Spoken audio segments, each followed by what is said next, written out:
Hi, I'm Akari and this is my embroidery work for Dear Creatives. While I do create originals of my drawings, this is my signature line, which is what I call C-flats, short for costume or clothing flats. The term flats comes from the fashion industry where professionals use it to convey a clothing's design. I'm also a costume maker, so I pay attention to a character's outfit a bit more. My wish through this is that people will appreciate costume design more, as clothes really do make the character. I first start out with sketching the designs. After much development, I have finalized a set of particular body proportions that I will follow for all the costume flats. When I sketch, I take into consideration the proportion and overall balance of the details of the outfit, as it is what makes the character so distinct.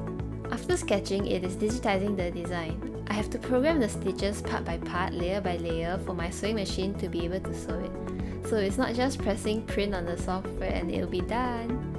There are many things to consider, such as the direction of the stitches, tension between the sewn areas, and width of the stitches, and this all affects the visuals of the sewn product in the end. Afterwards, it is the choosing of the colours. I have a limited range of thread colours, so I will choose the colour that suits it best.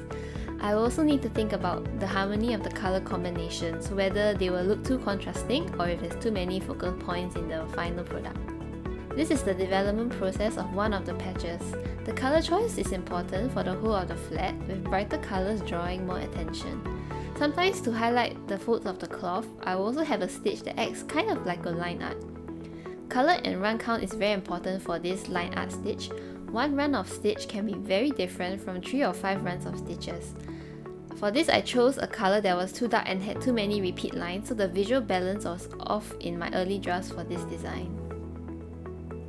After sewing, I will need to process each patch manually as well.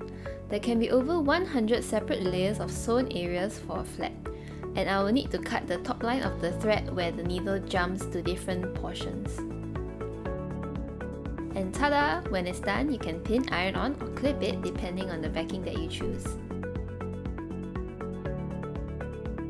And that's the process of making my embroidery patches. Thanks for watching!